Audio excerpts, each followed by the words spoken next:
പലപ്പോഴും നമുക്ക് നെഞ്ചിന്റെ ഈ ഒരു ഭാഗത്ത്, അതായത് വയറിന് തൊട്ട് മുകളിലായിട്ട് നെഞ്ചിന്റെ മധ്യഭാഗത്ത് ശക്തമായിട്ടുള്ള വേദന അനുഭവപ്പെടുന്നു.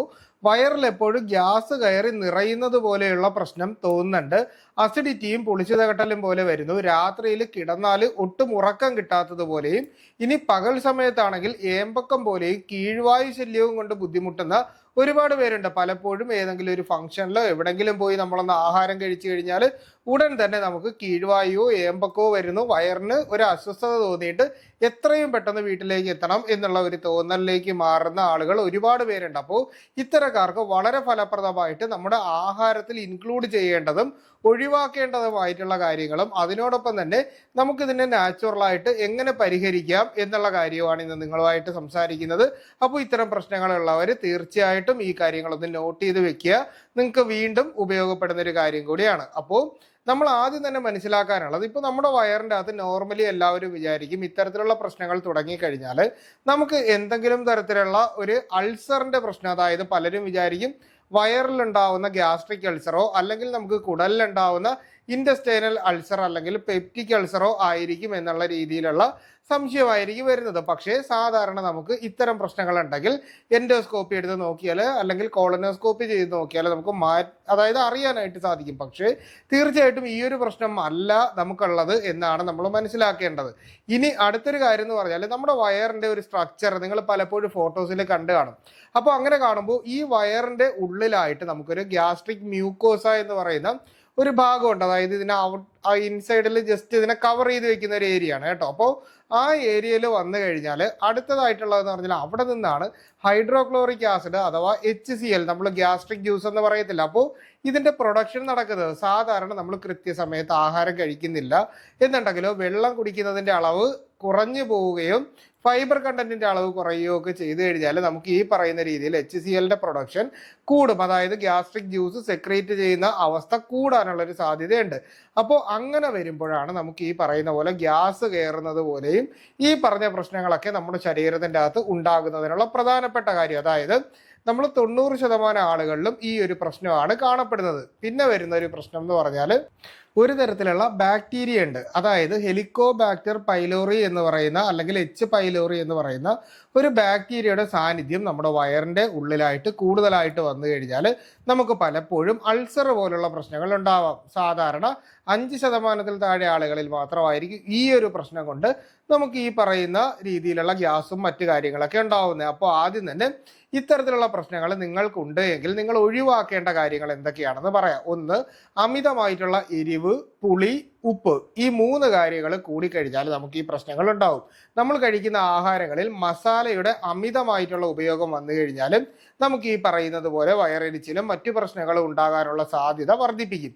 രാത്രിയിൽ നമ്മൾ ആഹാരം കഴിക്കുന്നത് കിടക്കുന്നതിന് 3 മണിക്കൂർ മുൻപെങ്കിലും നമ്മൾ കഴിച്ചില്ല എന്നുണ്ടെങ്കിൽ നമുക്ക് രാത്രിയിൽ ഈ പറയുന്ന പ്രശ്നങ്ങൾ ഉണ്ടാവും. കാരണം രാത്രിയിൽ നമ്മുടെ വയറ് കൂടുതലായിട്ട് ദഹനത്തിന് വേണ്ടി വർക്ക് ചെയ്യും. നമ്മൾ പ്രത്യേകിച്ച് ജോലിയൊന്നും ചെയ്യുന്നില്ല. അപ്പോൾ ദഹനം മന്ദഗതിയിലാവുകയും അതിനുശേഷം വെള്ളത്തിന്റെ അംശം കുറയുകയും കൂടി ചെയ്യുമ്പോൾ നമുക്ക് ഈ കാരണം ആ ഒരു സമയത്ത് നമ്മൾ വെള്ളം കുടിക്കാറില്ലല്ലോ ഉറങ്ങുമ്പോൾ. അപ്പോൾ ആ ഒരു സമയത്ത് നമുക്ക് ഈ പറയുന്ന രീതിയിലുള്ള പ്രശ്നങ്ങൾ കൂടുന്നതിനുള്ള സാഹചര്യം വർദ്ധിപ്പിക്കുന്നുണ്ട്. അതുപോലെ തന്നെ പൊരിച്ച ഇറച്ചി, അതുപോലെ തന്നെ ഈ ബീഫ്, അങ്ങനെയുള്ള റെഡ് മീറ്റ് ഉണ്ടല്ലോ. അപ്പോൾ ഇത്തരത്തിലുള്ള ആഹാരങ്ങൾ രാത്രി കഴിവതും ഈ പ്രോബ്ലം ഉള്ള ആളുകൾ കഴിക്കാനായിട്ട് ശ്രമിക്കരുത്.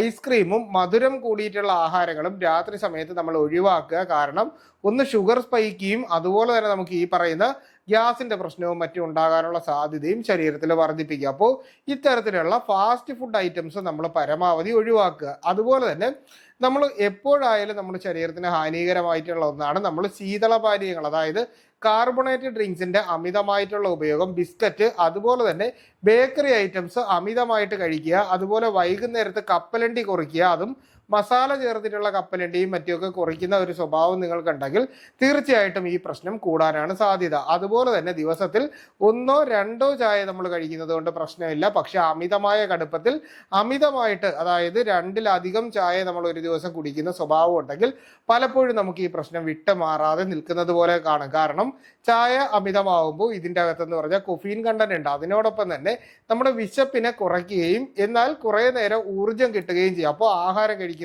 അളവിൽ വ്യത്യാസം വരികയും നമുക്ക് ഈ പറയുന്ന ഗ്യാസ്ട്രിക് ജ്യൂസ് അമിതമായിട്ട് പ്രൊഡ്യൂസ് ചെയ്യാനുള്ള ഒരു സാഹചര്യം നമ്മുടെ ബോഡിയിൽ ഉണ്ടാക്കുകയും ചെയ്യും. അപ്പോൾ ഈ ഒരു ശീലം ഉണ്ടെങ്കിൽ ഇത് പരമാവധി കുറയ്ക്കുക.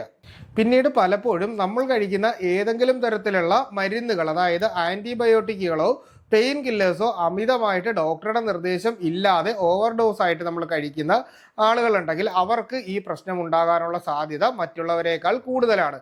പുകവലി, മദ്യപാനം, എന്തെങ്കിലും തരത്തിലുള്ള ലഹരി പദാർത്ഥങ്ങളുടെ ഉപയോഗമുണ്ടെങ്കിൽ നമുക്ക് ഈ പറയുന്ന പ്രശ്നങ്ങൾ ഒരിക്കലും നമ്മുടെ ശരീരത്തിൽ നിന്ന് വിട്ടുമാറില്ല എന്നൊരു കാര്യം മനസ്സിലാക്കുക. അമിതമായിട്ട് കടലവർഗ്ഗങ്ങളും പരിപ്പ് വർഗ്ഗങ്ങളും പൊട്ടറ്റോ മുതലായിട്ടുള്ള ഐറ്റംസും മരച്ചീനിയൊക്കെ ഒരുപാട് കഴിച്ചു കഴിഞ്ഞാലും നമ്മുടെ ശരീരത്തിൻ്റെ അകത്ത് ഈ പറയുന്ന രീതിയിലുള്ള പ്രശ്നങ്ങൾ ഉണ്ടാകാനുള്ള സാധ്യത എപ്പോഴും വർദ്ധിപ്പിക്കുന്നുണ്ട്. അപ്പോൾ ഈ പറയുന്ന രീതിയിലുള്ള ആഹാരങ്ങൾ പരമാവധി ഒഴിവാക്കി ഫൈബർ കണ്ടന്റ് കൂടിയിട്ടുള്ള ആഹാരങ്ങളും പച്ചക്കറികളും ഇലക്കറികളും വെള്ളവും നമ്മൾ കൃത്യമായിട്ട് കഴിക്കുക. അതുപോലെ തന്നെ തൈരിൻ്റെ ഉപയോഗവും പ്രോബയോട്ടിക്കുകളായിട്ടുള്ള യോഗട്ട് മുതലായിട്ടുള്ള ആഹാരങ്ങളും കഴിക്കുന്നതും എപ്പോഴും നമ്മുടെ ശരീരത്തിന് നല്ലതാണ്.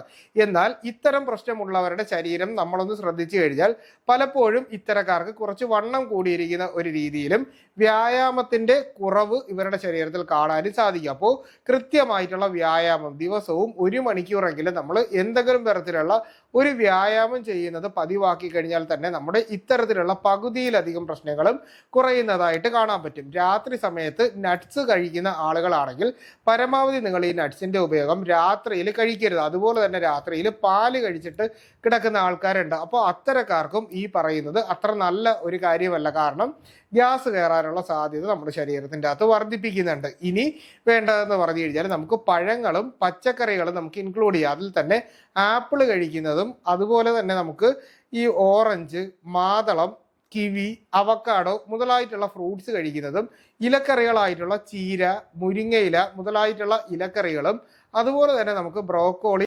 കോളിഫ്ലവർ, വെണ്ടയ്ക്ക മുതലായിട്ടുള്ള ആഹാരങ്ങൾ നമ്മൾ ഉൾപ്പെടുത്തുന്നതും ചേന മുതലായിട്ടുള്ള ആഹാരങ്ങളും നമ്മൾ, അതായത് പച്ചക്കറികളിൽ വരുന്ന ചേനയും മറ്റുമൊക്കെ കഴിക്കുന്നത്, അതായത് ഫൈബർ കൂടുതലായിട്ടുള്ള വാഴപ്പിണ്ടി, വാഴക്കൂമ്പ്, ചേന മുതലായിട്ടുള്ള ആഹാരങ്ങൾ ഇൻക്ലൂഡ് ചെയ്യുന്നതും എപ്പോഴും നമ്മുടെ ശരീരത്തിൻ്റെ അകത്ത് ഇത്തരത്തിലുള്ള പ്രശ്നങ്ങൾ ഒഴിവാക്കുന്നതിന് വേണ്ടിയിട്ട് സഹായിക്കും. ഇനി ഇതൊരു സാധാരണ ചികിത്സയിലെന്ന് പറഞ്ഞാൽ ഇത്തരം പ്രശ്നങ്ങളുള്ളവർ അഷ്ടചൂർണം എന്ന് പറയുന്ന ഒരു പൊടി വാങ്ങാനായിട്ട് കിട്ടും.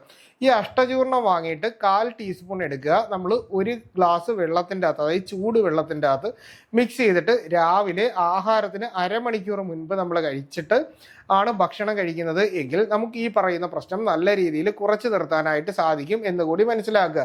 ഇനി മല്ലിയിട്ട് തിളപ്പിച്ച വെള്ളം കുടിക്കുന്നത് നമ്മുടെ ദഹനം കുറച്ചുകൂടി ഇംപ്രൂവ് ചെയ്യുന്നതിനും അതിനോടൊപ്പം തന്നെ നമുക്ക് നല്ല രീതിയിലുള്ള ഒരു വയറിൻ്റെ ആരോഗ്യം മെയിൻറ്റെയിൻ ചെയ്ത് മുന്നോട്ട് പോകാനും സഹായിക്കും. അപ്പോൾ ഇന്ന് ഞാൻ ഈ വീഡിയോയിൽ പറഞ്ഞ കാര്യങ്ങളെല്ലാം തന്നെ നിങ്ങളുടെ ജീവിതത്തിൽ ഒന്ന് പ്രാക്ടിക്കലായിട്ട് അപ്ലൈ ചെയ്ത് നോക്കിയാൽ തന്നെ പകുതിയിലധികം ഇത്തരത്തിലുള്ള പ്രശ്നങ്ങൾ നിങ്ങൾക്ക് ഒഴിവാക്കി ഹെൽത്തി ആയിട്ട് മുന്നോട്ട് പോകാനായിട്ട് സാധിക്കും എന്ന് കൂടി പറയണം. അപ്പോൾ ഈ ഒരു വിഷയവുമായിട്ട് ബന്ധപ്പെട്ട് എന്തെങ്കിലും സംശയങ്ങളുണ്ടെങ്കിൽ നിങ്ങളത് കമൻ്റായിട്ടോ നമ്മുടെ വാട്സാപ്പിൻ്റെ നമ്പറിലോ ചോദിക്കുക. കൃത്യമായിട്ടുള്ള റിപ്ലൈ നിങ്ങൾക്ക് കിട്ടുന്നതായിരിക്കും. അപ്പോൾ ഇത്തരത്തിലുള്ള പുതിയ പുതിയ അറിവുകളായിട്ട് നമുക്ക് വീണ്ടും മറ്റൊരു അവസരത്തിൽ കണ്ടുമുട്ടാം. അതുവരെ എല്ലാവർക്കും ഗുഡ് ബൈ.